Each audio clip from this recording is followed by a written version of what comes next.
Hi there, and thanks so much for including me today. I'm honored to be here. My name's Grais. I'm from Vancouver, Canada, and I'm one of 3 founders of an agency called Rethink. We're an independent creative agency that's now 21 years old. We have about 160 people now in 3 offices in Vancouver, Toronto, and Montreal. And we're lucky to say that we're the most awarded agency in Canada throughout our history. Steve asked me today to talk about a book that we've recently written. So for our 20th anniversary, we wrote a book called Rethink, the Business of Creativity.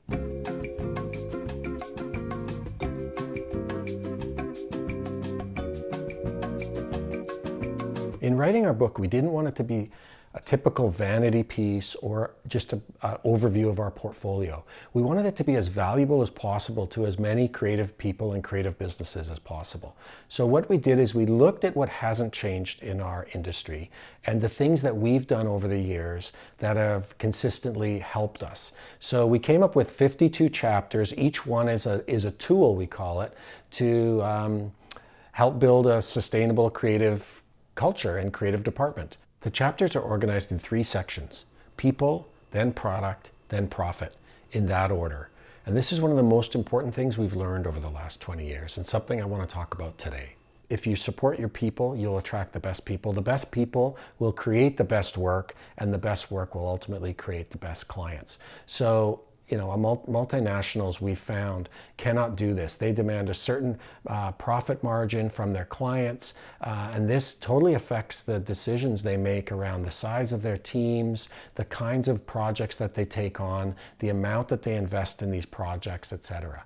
So for us, people first is really, really important. It's not just about making your company a great place to work. It's really about giving the support that's needed for people when they're developing their passion projects and helping them get behind those projects and those clients that they really believe in. So here's a couple of examples of work that we've done for clients with no budget, no agency, that we created from scratch to help. So a Canadian grocery store has come up with this idea. We're looking into a funny story you might have seen online. One Canadian grocery store is urging customers to use more reusable bags. East West Market in Vancouver, Trying to get people to not want plastic bags in Canada, so he was putting really ridiculous logos on them. such as Wart Ointment Wholesale, the Colon Care Co-op, and Into the Weird Adult Video Emporium. Just to explain for the dummies, if you go to the supermarket and you didn't bring your bag, that is the only one you're going to be able to buy. I'd probably carry them in my arms before I took one of those bags. What do you think of that idea? Hey. Why not? Bag shaming.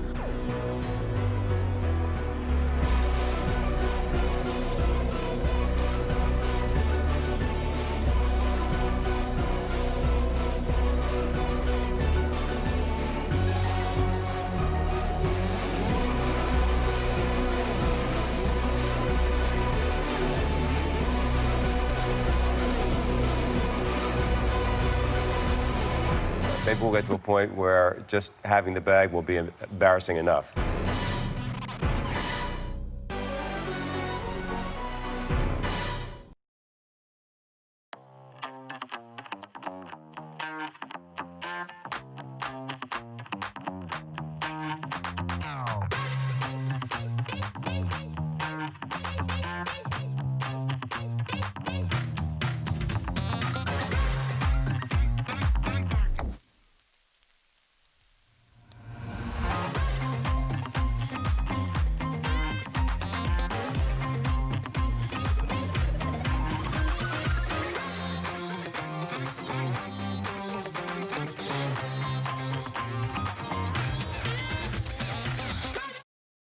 Both of those projects were really just initiatives brought by Rethink Creatives. We saw an issue in our community and we wanted to do something about it, and our teams were supported and given the resources to go and make something. It's so important to have a culture, have an environment that supports the making of experimental projects like those, because you learn so much and you actually build your portfolio along the way. And in building your portfolio, you're giving more of your creative staff and your overall staff projects that they can really sink their teeth into and that they can be passionate about. And you're translating more of their passionate energy into work that's meaningful and can have a real impact in our culture. Here's a couple of other examples of projects that we've done for very small clients.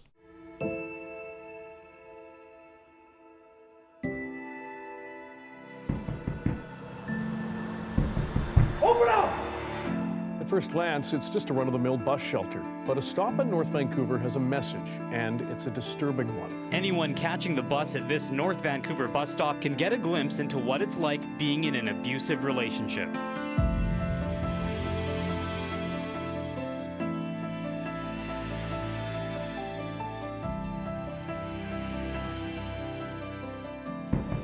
So this is a nondescript doorway that has a peephole. If you look in the peephole, you'll see an abusive partner coming down the hall and very threatening and angrily banging on the door and demanding entry into the apartment. Open up. Battered Women's Support Services created the installation. Hey! And it's all part of the 2018 campaign for the 16 days of activism against gender-based violence.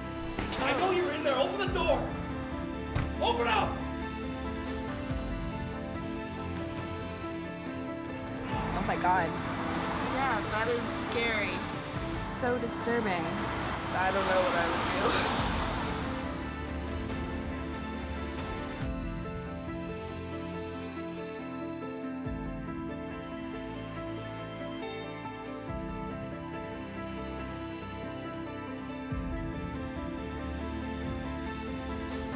We're dealing with a very, very serious and complex social issue that is actually made quite simple through this campaign. Yes, you could just walk away, but there are survivors that can.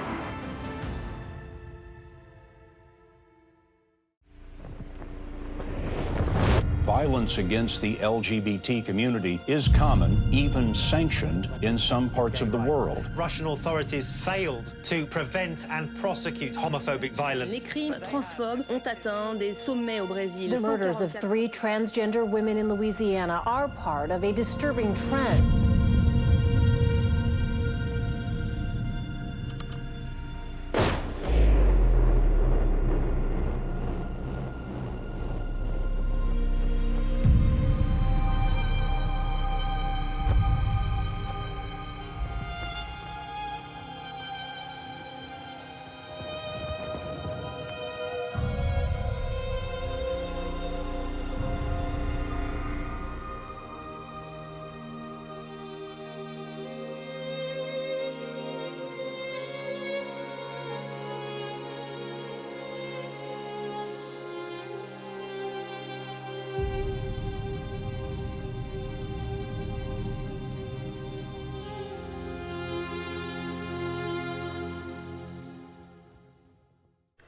Because we do so many of these types of creative projects at Rethink, we really learn a lot. We get to try all kinds of different experimental techniques. We get to build and make all kinds of different things.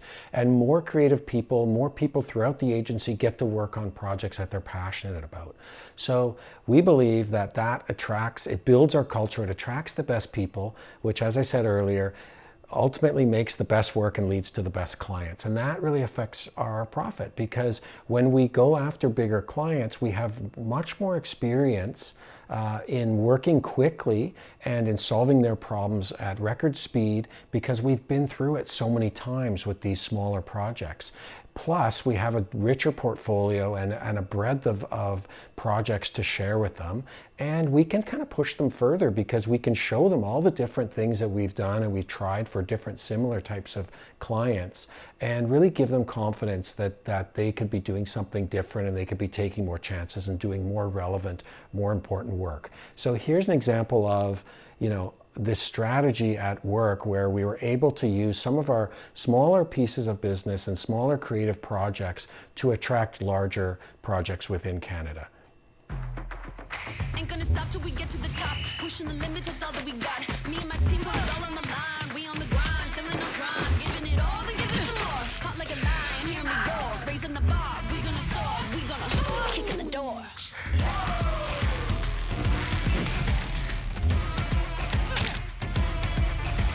I'm doing whatever it takes. Stopping at nothing, I'm up in your face. Shaking evolve. No matter the cause, I'm feeling the wind, I'm taking it all. I'm at the top, I'm rising above. Even the brave with the sweat and the blood. I want the gold, give me the rush. Queen Midas, I got the touch. Keep pushing and pushing and pushing. I'm pushing, I'm pushing, I'm pushing. Keep pushing and pushing and pushing. I'm pushing, I'm pushing, I'm pushing. I'm pushing, I'm pushing, I'm pushing. I'm pushing, I'm pushing, I'm pushing. Keep pushing and pushing and pushing. I'm pushing, I'm pushing, I'm pushing.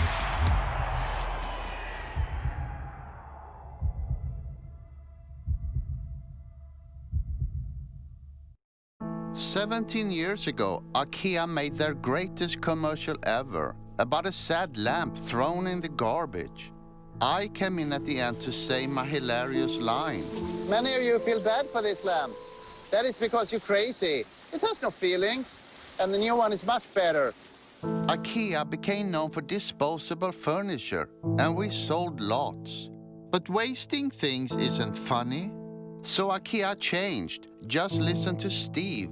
Sustainability's gone from a nice to do to a must do. It's about what we do right here, right now, and for the rest of our working lives. But in order to tell people about our future, we had to face our past.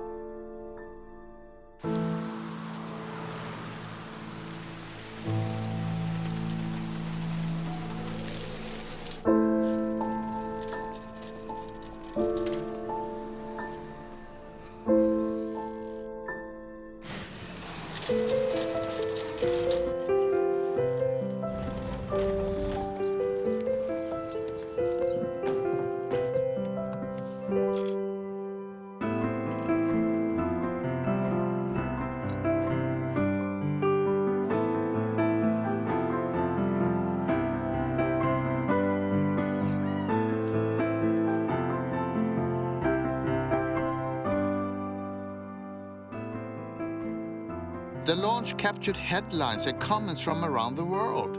But some people were like, didn't you just redo the lamp spot? And we were like, yeah, the strategy is all about recycling. That's the point. Why are you acting crazy? We show the lamp having new life and not hurting the planet. Then we did something even crazier.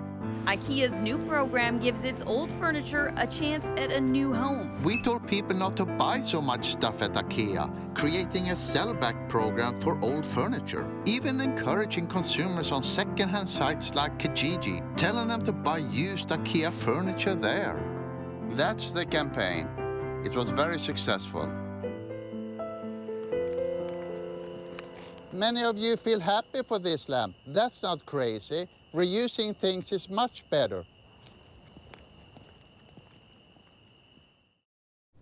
It's so important today for organizations to be very clear on what their values are.